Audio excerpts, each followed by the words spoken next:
A Government in Exile for Ethiopia?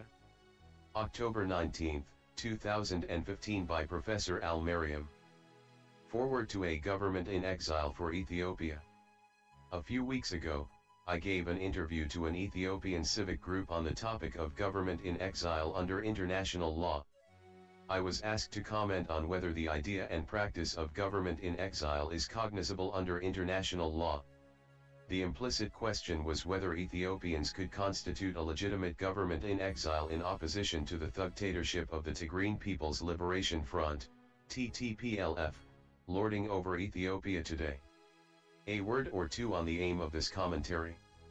The aim of my analysis here is not to endorse or discredit a particular group planning or purporting to be a government in exile for Ethiopia.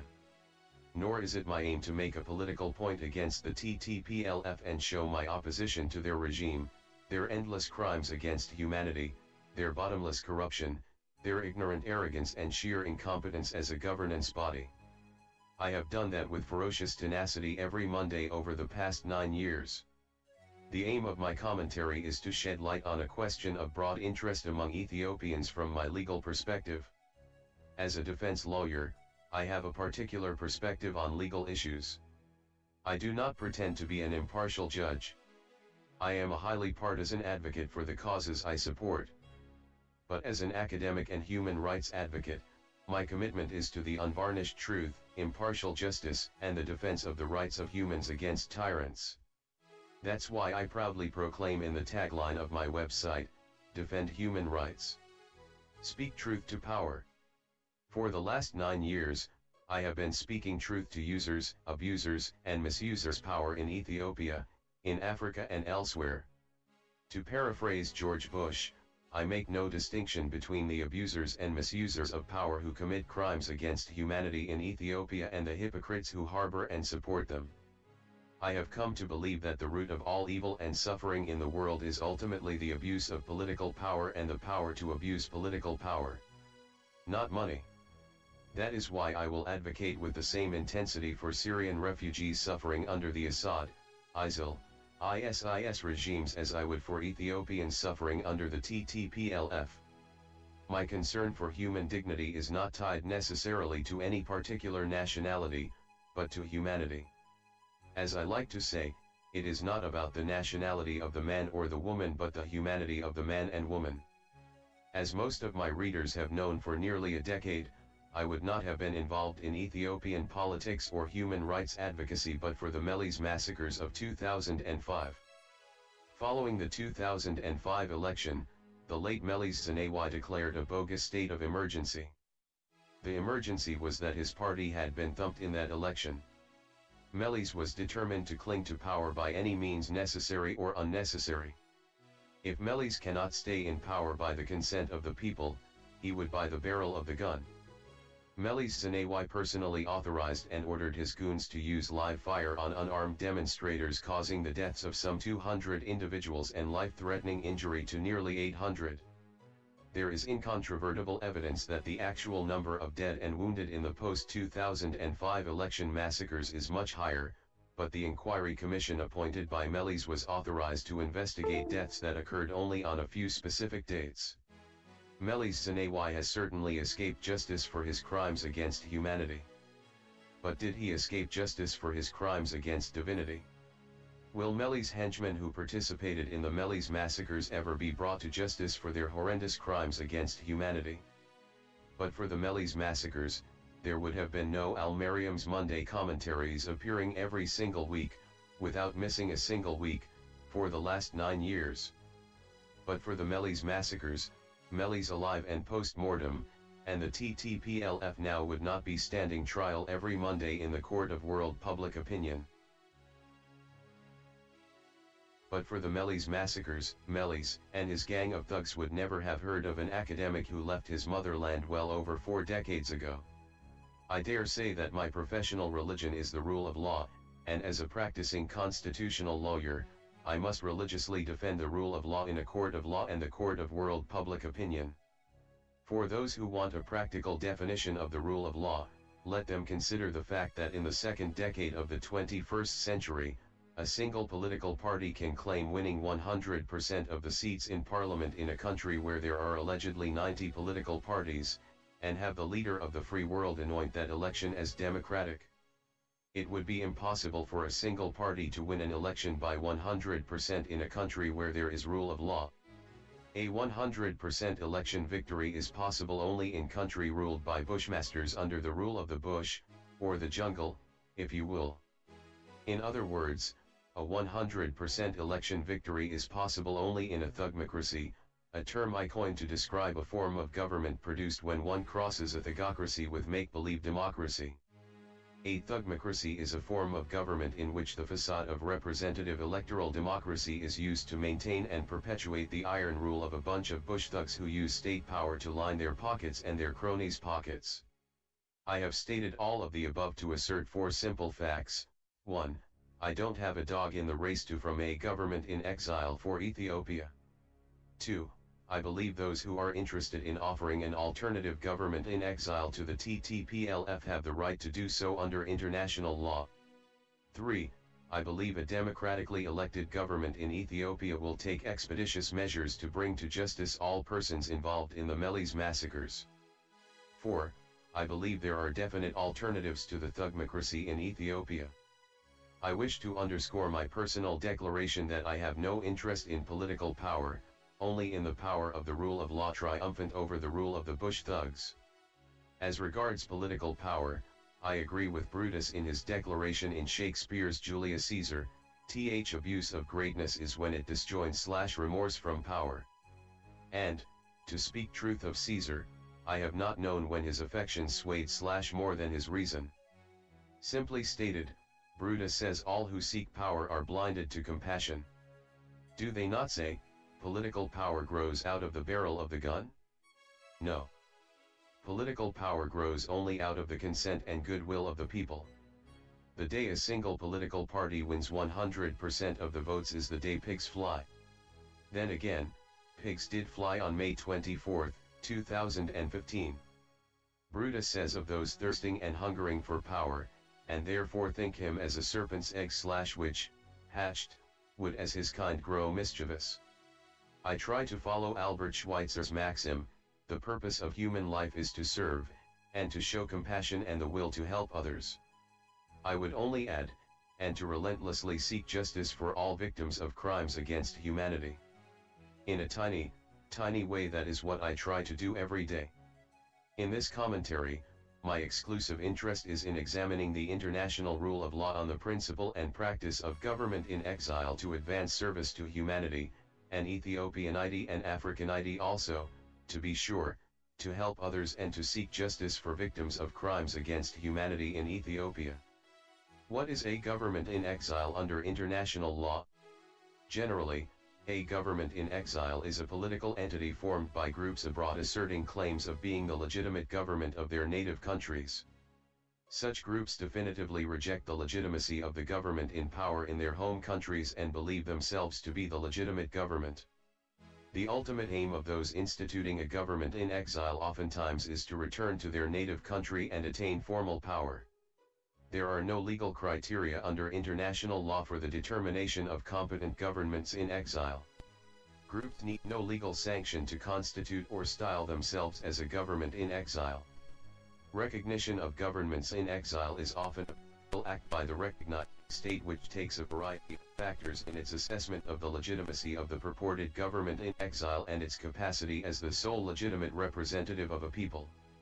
It may be helpful to understand the legal status of the state under international law to better understand government in exile.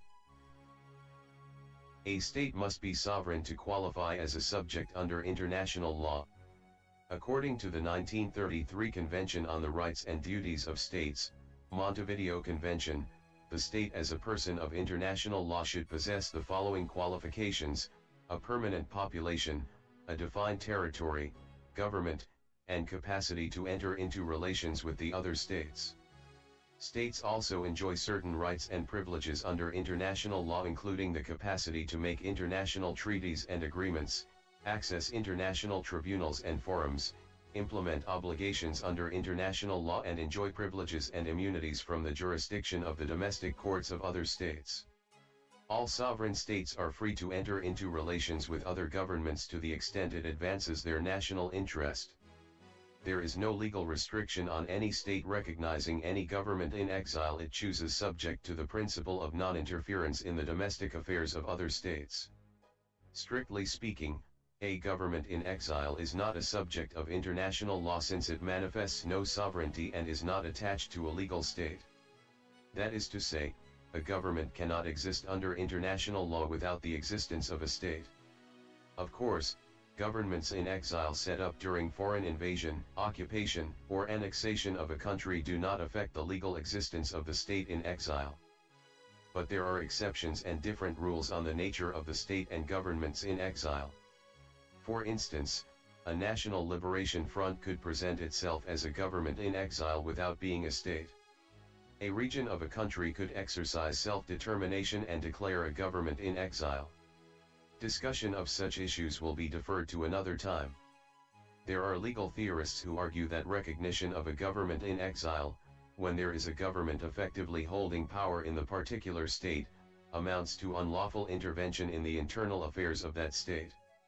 Other commentators on international law suggest that the legitimacy of a government in exile depends on at least 4 criteria, including its representative character of the population, its political independence, the illegality of the government in power, and manifestation of certain attributes of state. The key criteria of legitimacy in the legal analysis of government in exile is somewhat problematic as there is no agreed upon definition of legitimacy under international law for such purposes. One school of thought suggests that the legitimacy of a government in exile could be determined by its democratic legitimization. In other words, only democratically elected should be regarded as legitimate governments when exiled. Others argue each state is free to independently determine whether a government in exile is legitimate. Recognition of a government in exile appears to negate the basic principle of international law dealing with respect for the territorial sovereignty of and non-interference in the domestic affairs of other states. Some international legal commentators limit the recognition of governments in exile to the extent of expulsion of a government by belligerent foreign forces, during an occupation and in support of resistance groups. That is likely the reason why there have been more governments in exile during wartime than peace. It should be underscored that there is no single agreed upon definition of government in exile in international law. There is also no formal doctrine or treatise on governments in exile. Indeed, there are some commentators on international law who argue that there is no identifiable body of international norms that could be classified as the law of governments in exile. They suggest that ultimately, the legal personality of governments in exile depends on the relationship between the purported government in exile and recognizing governments who decide to act in their national interest. I shall argue that there is sufficient custom or state practice and opinion juris, opinion of law, that upholds the notion of government in exile. Simple stated, there is ample state practice which supports the view that in certain circumstances states have formally and informally recognized governments in exile out of a sense of political, legal, or moral obligation. While international lawyers could argue whether there is substantial evidence of customary international law on governments in exile, I take the position that there is sufficient state practice to make governments in exile cognizable under international law. I submit that there is some minimal degree of consistency and uniformity both in the formation and recognition of governments in exile. There is ample longitudinal evidence beginning after WWI supporting the formation and recognition of governments in exile. In the contemporary context, numerous states including members of the UN Security Council have in one form or another recognized various governments in exile consistent with prevailing requirements of international law and advancement of their national interests.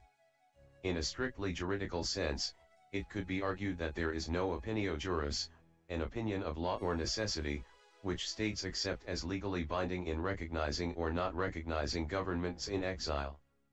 In other words, there is no international custom on governments in exile evidenced as a general practice accepted as law.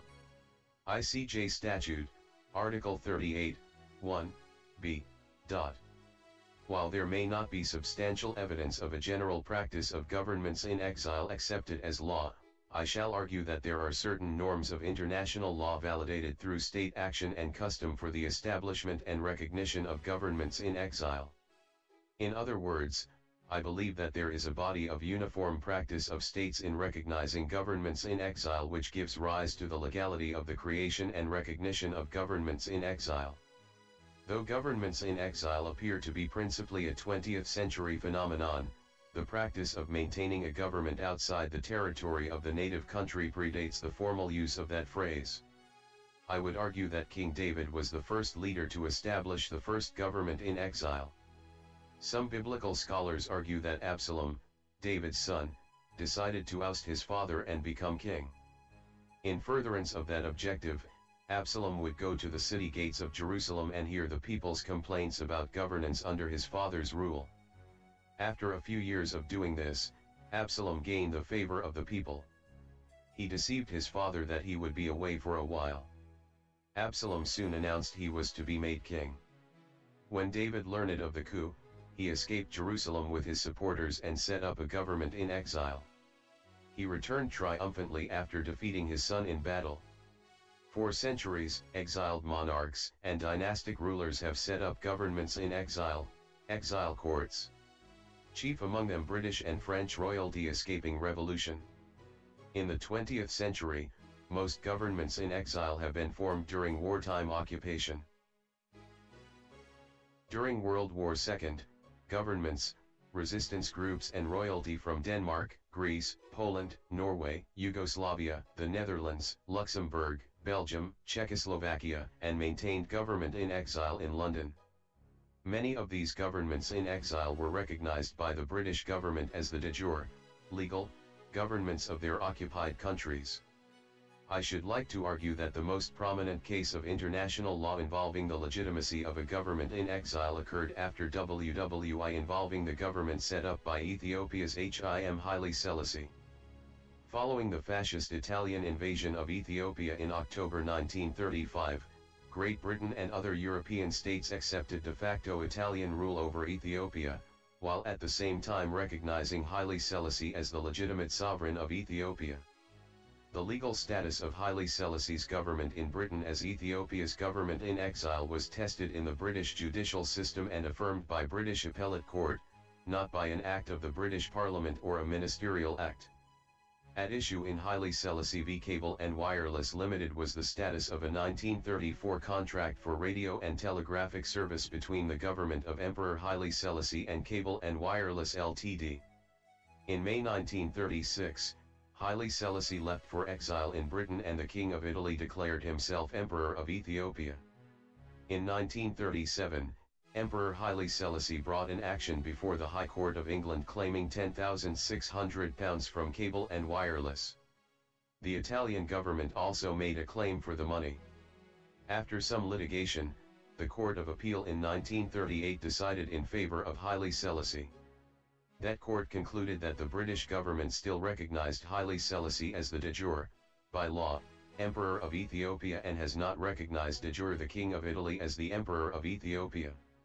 However, during Cable and Wireless' second appeal, the British Foreign Office in November 1938 certified that His Majesty's government no longer recognizes His Majesty Haile Selassie as the de jure Emperor of Ethiopia and now recognizes the King of Italy as the de jure Emperor of Ethiopia.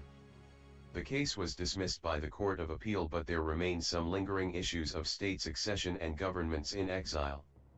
Ironically, the British government recognized Haile Selassie's government in exile after Italy entered WW2 in June 1940. There have been various attempts to deal with recognition of governments during the 20th century. The Estrada Doctrine, Mexico, declared that foreign governments should not judge, positively or negatively, the governments or changes in government of other states, as such action may be offensive to sovereignty. This doctrine raises the question of whether it is morally and politically valid for a government, in this case the Mexican, to stay neutral in the establishment of dictatorships.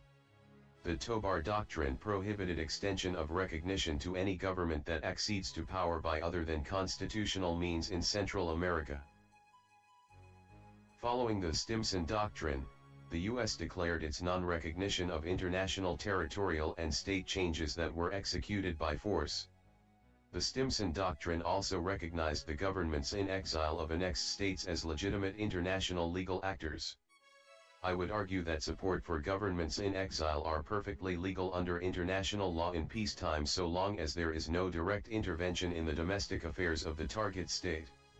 In the Corfu Channel case, 1949, the International Court of Justice affirmed the right of every sovereign state to conduct its affairs without outside interference. But there have been many exceptions to the Corfu Channel rule, including humanitarian intervention. For instance, during the Kosovo crisis in 1999, NATO launched military strikes to stop Serbian ethnic cleansing as a moral imperative, despite opposition from Russia, China, and many other states. The international juridical personality of a government in exile depends largely on the strategic consideration of recognizing states. States take into consideration a variety of factors in recognizing a group as a government in exile. For instance, they may look for evidence of some act of state on behalf of the home country by the group claiming to be a government in exile. A government in exile may assert, prove, its legal existence by undertaking a variety of actions normally carried out by governments in power.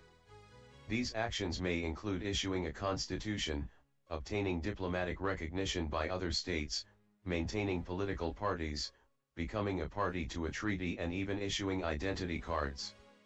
The practical nature of a government in exile depends principally on the direct or indirect support it can garner from the general or segmented part of the population of the native country and from foreign governments. These two factors determine whether the government in exile remains a symbolic force or a potent force capable of challenging the regime in power in the native country. Some examples of governments in exile.